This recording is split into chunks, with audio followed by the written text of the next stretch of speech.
Baik, Assalamualaikum warahmatullahi wabarakatuh.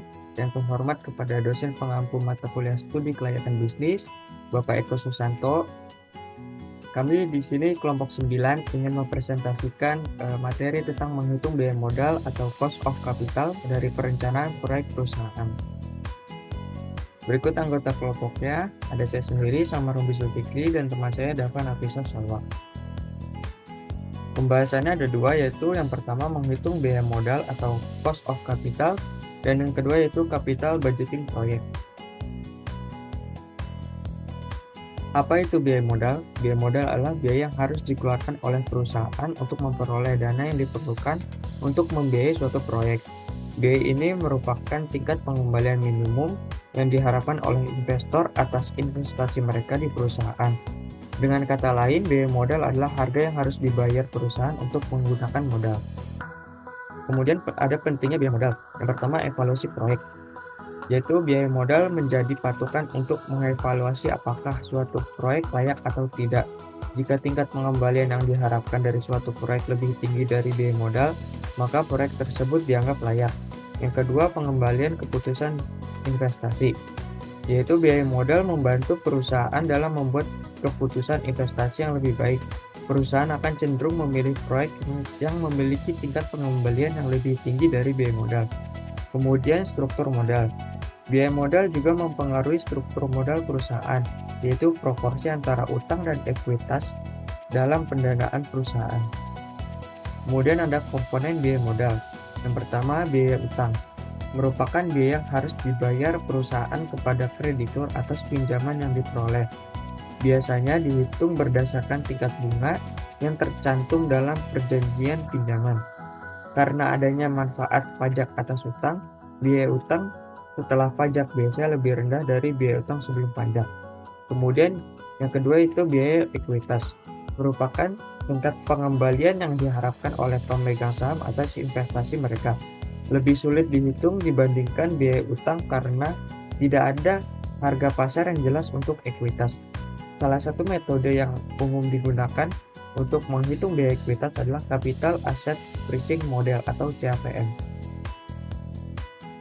Kemudian cara menghitung biaya modal rata-rata tertimbang atau Weighted Average Cost of Capital.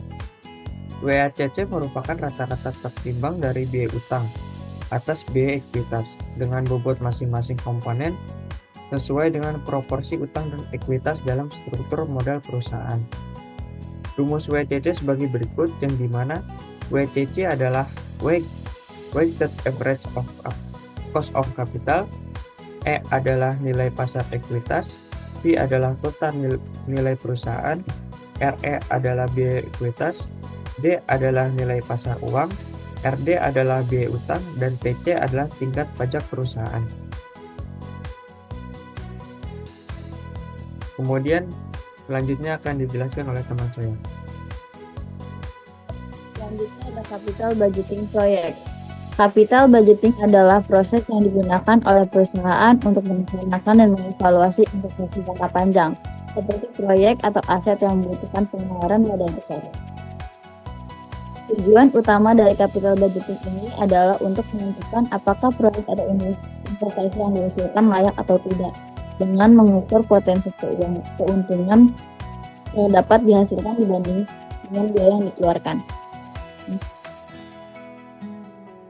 Selanjutnya ada beberapa metode yang umum digunakan dalam capital budgeting.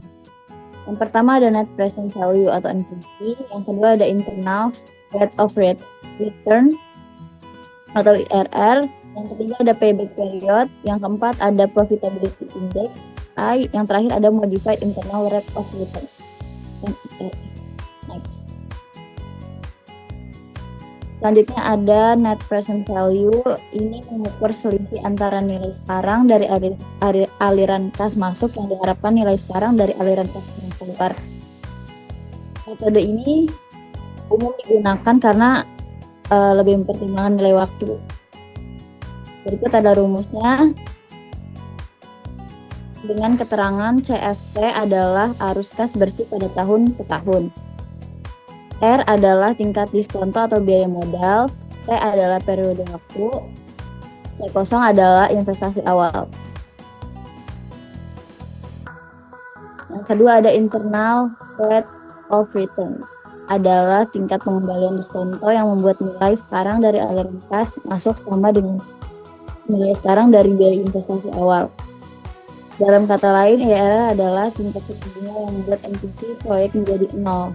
Berikut ada rumusnya, dan berikut adalah keterangan. CFT sama dengan arus kas bersih pada tahun ke tahun. T sama dengan periode waktu. T0 adalah investasi awal. Ketiga ada payback period, adalah metode sederhana dalam capital budgeting yang mengukur waktu yang diperlukan untuk mengembalikan investasi awal dari arus kas yang dihasilkan oleh proyek atau investasi. Rumusnya ada payback period dibagi investasi awal dibagi arus kas tahunan.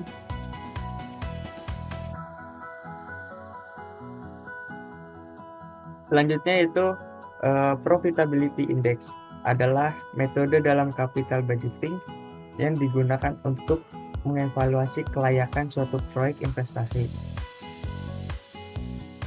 PI mengukur rasio antara nilai sekarang dari arus kas masuk yang diharapkan dan investasi awal, memberikan indikator relatif terhadap keuntungan yang dihasilkan per unit investasi. Berikut adalah rumusnya. Yang keterangannya itu CFT adalah arus kas pada tahun PT, R adalah tingkat diskonto atau biaya modal, CO adalah investasi awal. Kemudian yang terakhir yaitu ada modified internal rate of return atau MIRR, adalah metode dalam capital budgeting yang digunakan untuk mengatasi beberapa kelemahan dari metode internal rate of return atau IRR.